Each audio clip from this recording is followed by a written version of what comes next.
Allahu Akbar, Allahu Akbar, Allahu Akbar. La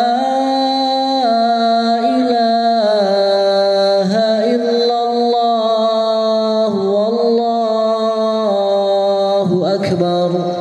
Allahu akbar walillahil hamd.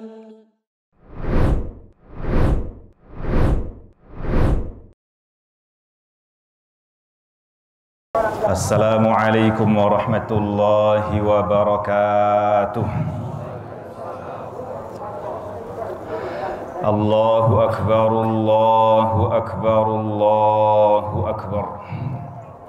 Allahu akbar, Allahu akbar, Allahu akbar. Allahu akbar, Allahu akbar, Allahu akbar. Innal hamdalillahi nahmaduhu wa nasta'inuhu wa nastahdihi wa nastaghfiruh wa na'udzu bihi min shururi anfusina wa sayyiati a'malina. May yahdihillahu fala mudilla lahu wa man yudlil fala hadiya lahu. Wa asyhadu an la ilaha illallah wahdahu la syarika lah. Wa asyhadu anna sayyidana Muhammadan abduhu wa rasuluh. Fa salawatullahi wa salamuhu alaihi wa ala alihi wa ashabihi wa mawalah. Ya ayyuhalladzina amanu taqullaha haqqa tuqatih wa la tamutunna illa wa antum muslimun.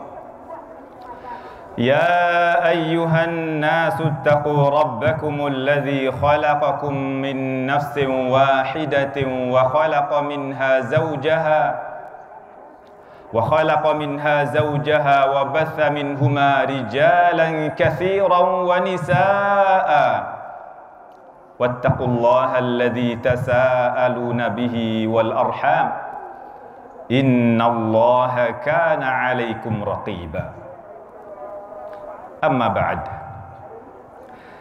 Hadirin jamaah salat Idul Adha yang berbahagia, alhamdulillah kita panjatkan syukur kepada Allah Subhanahu wa taala. Allah berkenan mengizinkan kita untuk hadir di tempat salat ini. Semoga Allah Subhanahu wa taala jaga kita, keluarga kita dan kaum muslimin dalam kesehatan, afiat dan keselamatan. Amin ya rabbal alamin. Salawat dan salam semoga senantiasa Allah limpahkan kepada Rasulullah Muhammad sallallahu alaihi wasallam, keluarga beliau, sahabat-sahabat beliau serta pengikut beliau hingga yaumil qiyamah. Tak lupa khatib mengingatkan diri khatib dan juga jamaah semuanya agar senantiasa menjaga keimanan dan senantiasa meningkatkan ketakwaan, takwa dalam arti melaksanakan apa yang Allah perintahkan dan meninggalkan apa yang Allah larang. Allahu akbar, Allahu akbar, walillahil hamd. Hadirin, momen Idul Adha tak lepas dari kisah keluarga Nabi Ibrahim alaihissalam. Bukan semata Nabi Ibrahim alaihissalam, tetapi lebih pada keluarga beliau. Satu teladan yang sangat mulia.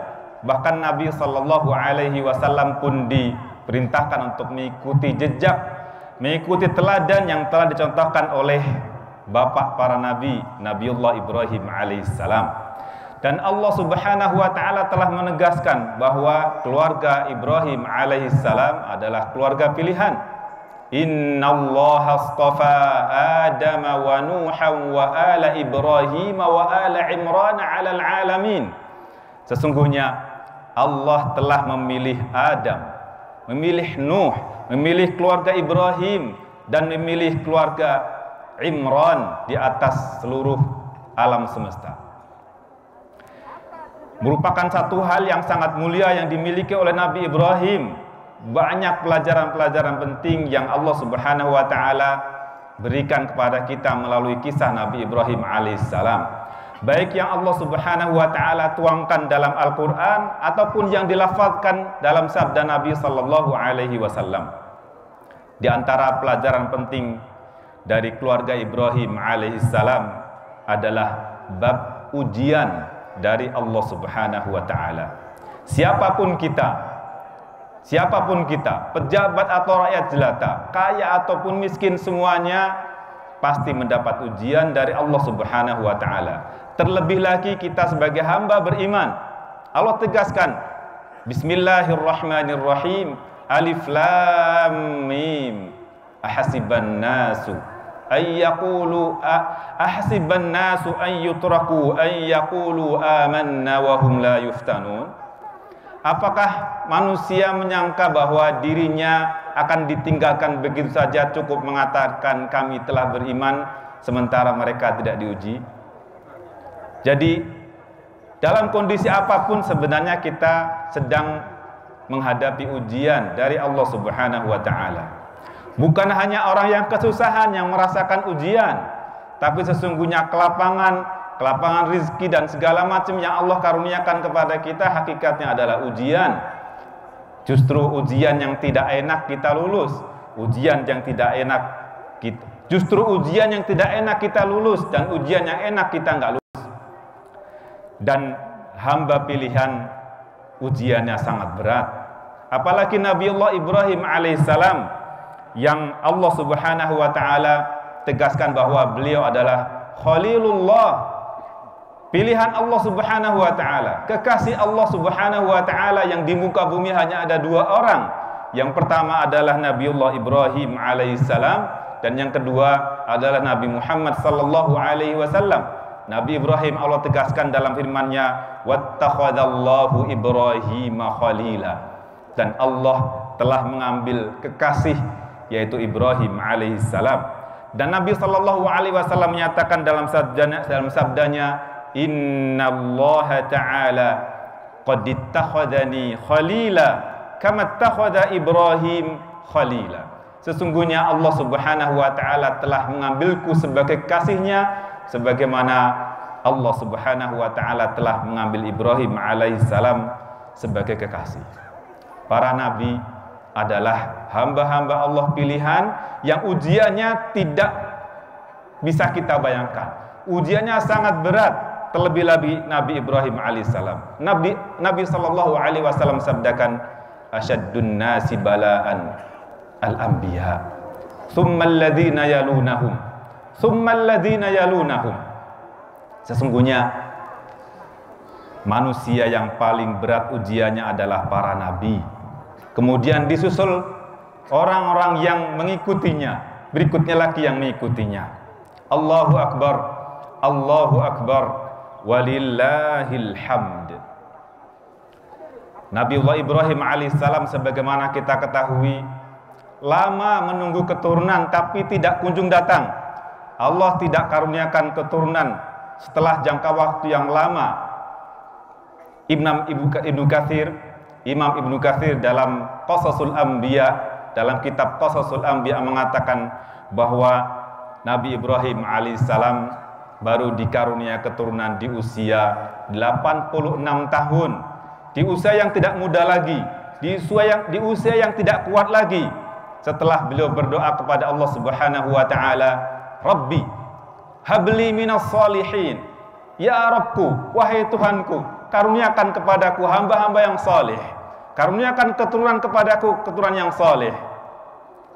Ini dilantunkan oleh Nabi Ibrahim alaihissalam dengan tanpa bosan, tanpa berhenti, terus berharap meskipun usia sudah renta. Dan ketika Allah jawab ternyata mengejutkan, bahkan seolah tidak percaya. Ini ujian berat ketika Nabi Ibrahim alaihissalam menunggu masa kelahiran putranya, tapi Nabi Ibrahim tidak putus asa. Begitulah hendaknya kita ketika kita diuji dengan ujian apapun, hendaknya selalu berbaik sangka kepada Allah Subhanahu wa taala. Selalu ingat bahwa sungguhnya Allah Subhanahu wa taala ingin memberikan yang terbaik untuk kita. Bahkan yang Allah karuniakan kepada kita saat ini adalah kondisi yang paling baik untuk kita. Karena boleh jadi ketika doa kita dikabulkan, belum tentu kita lulus untuk bisa menghadapi ujian. Maka Nabi Ibrahim alaihissalam setelah jangka waktu yang panjang itu, Allah karuniakan putra. Tapi apakah kemudian itu tidak ujian? Setelah lama menunggu tadi adalah masa ujian, ternyata ujian datang kembali. Yang kedua adalah ujian meninggalkan keluarganya, meninggalkan Ismail yang masih orok, Ismail yang baru lahir beserta ibundanya Hajar, biwadin ghairi dzi zar', di sebuah lembah yang tidak ada tanda-tanda kehidupan, tidak ada sumber kehidupan, tidak ada air, tidak ada apa-apa, tidak ada penduduk di sana. Dan bukan lahir di situ. Nabi Ibrahim melahirkan putranya atau Hajar melahirkan putranya Ismail di Palestina. Tapi Allah Subhanahu wa taala ingin menyampaikan besar-besar, punya misi besar yang Allah Subhanahu wa taala ingin sampaikan kepada seluruh manusia. Maka Nabi Ibrahim alaihissalam pun dikirim ke Makkah membawa putra beliau yang masih orok itu beserta istrinya, kemudian meninggalkan mereka berdua tanpa siapa-siapa. Kenapa? Karena semata taat kepada Allah Subhanahu wa taala. Kalau bukan karena perintah Allah, niscaya tidak akan beliau lakukan ini. Meninggalkan seorang istri, seorang diri, dan meninggalkan seorang anak yang masih merah di tempat yang tidak ada apa-apa. Tapi bukan berarti tidak memberikan bekal. Beliau meninggalkan jirob, meninggalkan gerabah tempat air minum, dan beberapa butir kurma. Hanya itu yang beliau tinggalkan. Maka ketika Nabi Ibrahim alaihissalam berangkat ke Palestina kembali, Hajar pun bertanya, "Ya Ibrahim, aina tadhhab wa tatrukuna fi hadzal wadi alladhi laisa fihi ins wala syai'?" Hajar memanggil Ibrahim yang beranjak jalan menuju Palestina. "Wahai Ibrahim." Berkali-kali beliau bertanya, berkali-kali beliau memanggil, "Ya Ibrahim." Tetapi Nabi Ibrahim tidak menjawab. Ketika istrinya mengatakan, "Kemana engkau akan pergi? Meninggalkan kami hanya berdua di tempat ini yang tidak ada tanda-tanda kehidupan, tidak ada manusia, tidak ada siapa-siapa." Dan Nabi Ibrahim alaihissalam tidak berani menoleh. Tidak berani menoleh. Kenapa? Karena kalau menoleh boleh jadi tidak tega meninggalkan istri dan anak beliau. Apakah istrinya marah-marah? Beberapa kali bertanya, "Engkau kemana pergi?" Nabi Ibrahim tidak menjawab. Kemudian Hajar yang telah lama dididik oleh Nabi Ibrahim alaihissalam di masa penantian menunggu seorang putra, bukan berarti tanpa ada pekerjaan, bukan berarti tanpa misi, tanpa visi. Mereka berdua justru membangun peradaban, membangun keluarga yang lebih kuat untuk menghadapi masa yang lebih berat. Logika apa yang dipakai oleh Hajar ketika suaminya pergi meninggalkan dia dan anaknya?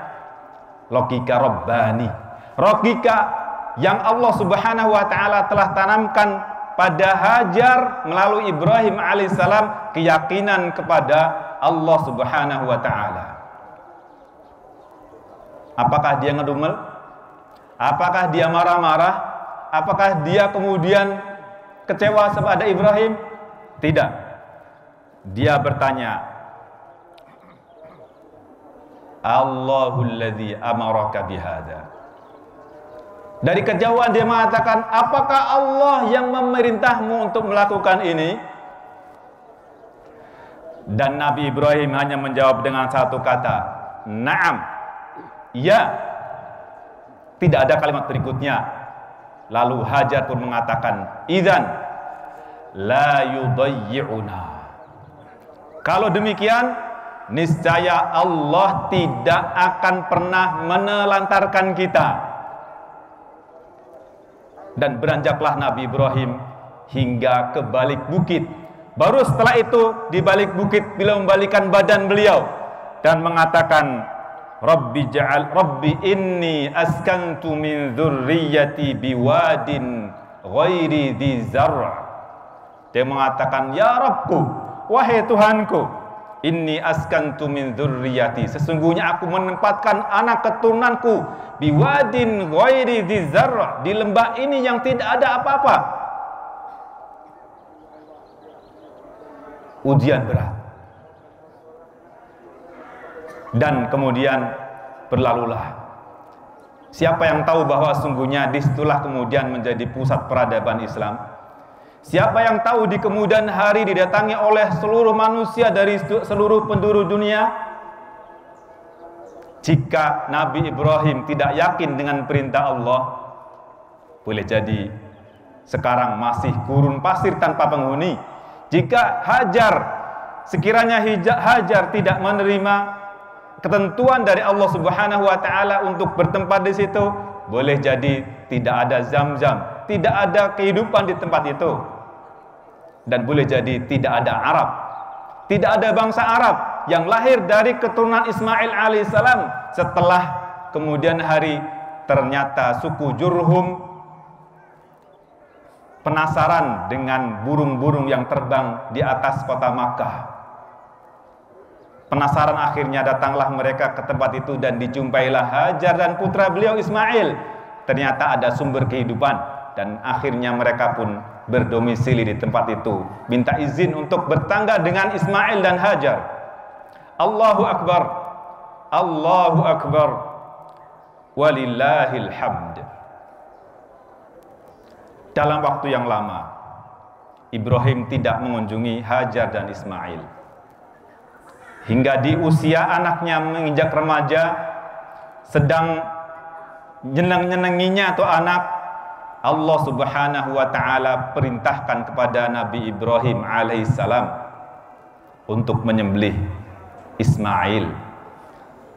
Putra yang lama ditunggunya tidak datang hingga lahir di usia tuanya, ternyata diperintah untuk menyembelihnya melalui mimpi. Mimpi Nabi adalah wahyu, bukan seperti mimpi kita. Mimpi kita boleh jadi banyak dari setannya, karena mimpi itu kemungkinan pengaruh setan, kemungkinan kita menceritakan diri kita sendiri terpengaruh oleh stres di siang hari, dan boleh jadi yang ketiga dari Allah Subhanahu wa taala. Mimpinya Nabi pasti, mimpi Nabi adalah wahyu. Ujian berikutnya adalah perintah untuk menyembelih Ismail.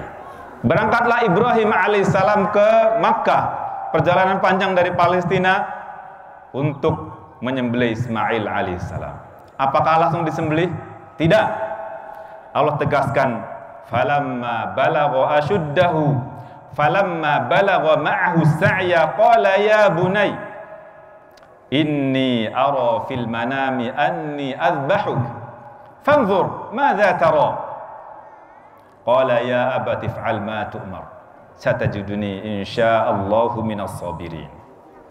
Ketika itu anak sudah bisa berlari-lari, anak sudah menginjak usia yang sedang tumbuh, menginjak remaja. Nabi Ibrahim alaihissalam datang dan berdiskusi dengan putranya Ismail alaihissalam. Ya bunai, wahai putraku tercinta, inni ara fil manam, sesungguhnya aku bermimpi dalam tidurku, anni azbahu, aku menyembelihmu. Fanzur, bagaimana pendapatmu? Fanzur madza tara, bagaimana pendapatmu? Ini diskusi yang sangat hangat, diskusi yang sangat erat, menunjukkan bagaimana kedekatan Ibrahim alaihissalam dengan putranya Ismail. Meskipun berjarak, meskipun tinggal di tempat berbeda, tapi masih ada kehangatan. Meskipun tidak ada telekonferensi, tidak ada WhatsApp, tidak ada sarana apapun, tidak ada video calling pada masa itu, tetapi ada kedekatan batin antara Ibrahim dan Ismail. Apa jawab Ismail alaihissalam? Ya abati, wahai ayahku tercinta, if'al ma tu'mar, lakukan apa yang diperintahkan kepadamu.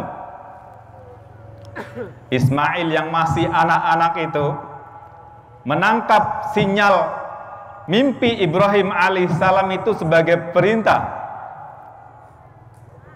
Maka dikatakan, lakukan apa yang diperintahkan kepadamu. Dari mana Ismail kecil yang masih anak-anak itu tahu bahwa mimpi ayahnya adalah perintah? Tidak lepas dari pendidikan ibunya. Ibunya yang telah lama dididik oleh ayahnya Ibrahim alaihissalam, yang telah mendidik Ismail menjadi nabi di kemudian hari, yang memberikan jawaban, if'al ma tu'mar, lakukan apa yang kau diperintah. Dan tentu ini ibu yang sangat luar biasa. Terbayangkah ibu-ibu sekiranya ada seorang bapak datang jauh-jauh untuk menyembelih putranya? Boleh jadi langsung diusir, boleh jadi langsung mobilisasi rakyat untuk membunuh ini orang. Tetapi justru Ismail yang masih kecil yang mengatakan, lakukan apa yang engkau diperintahkan. Ini pendidikan ibunya. Karena Nabi Ibrahim alaihissalam praktis tidak bersama mereka, praktis tidak bersama Ismail alaihissalam, tetapi pendidikan dari ibunya adalah hasil pendidikan dari suaminya, dari ayahnya Ismail alaihissalam, yaitu Nabi Ibrahim alaihissalam. Maka ketika Nabi Ibrahim mengatakan, aku melihat dalam mimpi, dia yakin bahwa itu adalah perintah, wahyu dari Allah Subhanahu wa ta'ala. Allahu Akbar, Allahu Akbar, Allahu Akbar, walillahil hamd. Ini 3 ujian berat yang dialami oleh Nabi Ibrahim alaihissalam. Dan masih banyak lagi ujian-ujian yang dihadapi oleh keluarga Ibrahim alaihissalam dalam waktu dan dalam jarak yang begitu jauh. Nabi Ibrahim berpisah dengan keluarga beliau. Hadirin jamaah salat Idul Adha yang berbahagia, sekali lagi bahwa ujian yang kita hadapi tidak akan ada usainya, tidak akan ada selesainya sampai kita meninggal dunia. Bahkan nanti ada ujian lagi, fitnah dalam kubur, ujian di alam kubur yang lebih berat lagi dibandingkan dengan di dunia. Semoga Allah luluskan kita dalam menghadapi berbagai ujian. Dan ujian yang Allah Subhanahu wa ta'ala karuniakan kepada kita beragam, tidak ada yang sama. Boleh jadi kita melihat orang lain seolah tidak ada ujian, tapi sesungguhnya ujian masing-masing berbeda tergantung imannya. Jadi tidak ada orang, tidak ada manusia yang lepas dari ujian. Yang kaya diuji dengan kekayaannya, yang berilmu diuji dengan ilmunya, yang berkuasa diuji dengan kekuasaannya. Tapi ujian yang paling berat adalah ujian agama. Sekiranya ujian-ujian tadi ternyata berakibat pada agama kita, pada kondisi kita terhadap Islam kita, sekiranya kita tidak bisa berpegang teguh dengan keimanan kita, sesungguhnya itulah ujian yang paling berat yang kita hadapi. Dan termasuk ujian bagi kita semuanya adalah ketika Idul Adha ada dua hari berbeda. Kemarin ada Idul Adha, hari ini ada Idul Adha. Kemarin ada Arafah, hari sebelumnya ada Arafah juga. Ini adalah ujian. Ujian untuk menguji kecerdasan spiritual kita, menguji kecerdasan sosial kita. Apakah kita mampu mengendalikan diri? Apakah kita bisa meletakkan mana yang prioritas, mana yang tidak prioritas? Apakah kita bisa meletakkan mana yang sunnah, mana yang wajib? Semoga ke depan dengan perbedaan-perbedaan ini tidak menyulut api perpecahan. Jangan sampai kemudian karena ada perbedaan ini, masalah Arafah dan sebagainya, kita tidak bertegur sapa. Sesungguhnya ini adalah peristiwa, ini adalah masalah yang sudah lama berkembang dan tidak akan pernah ada akhirnya. Hanya orang-orang yang bodoh, hanya orang-orang yang kurang piknik, hanya orang-orang yang kurang terbuka pemikirannya ketika memperdebatkan masalah itu. Ujian, persatuan wajib, puasa Arafah sunnah, sholat Idul Adha Jumhur ulama mengatakan sunnah, kecuali Imam Syaukani yang mengatakan bahwa Idul Adha wajib, Idul Fitri juga wajib. Jumhur mengatakan sunnah. Kenapa kita berantem? Kenapa kita tidak bisa akur? Padahal yang wajib adalah menjaga persatuan. Hanya orang yang kurang membaca, hanya orang kurang membaca literatur fikih dan sebagainya yang memperdebatkan masalah itu.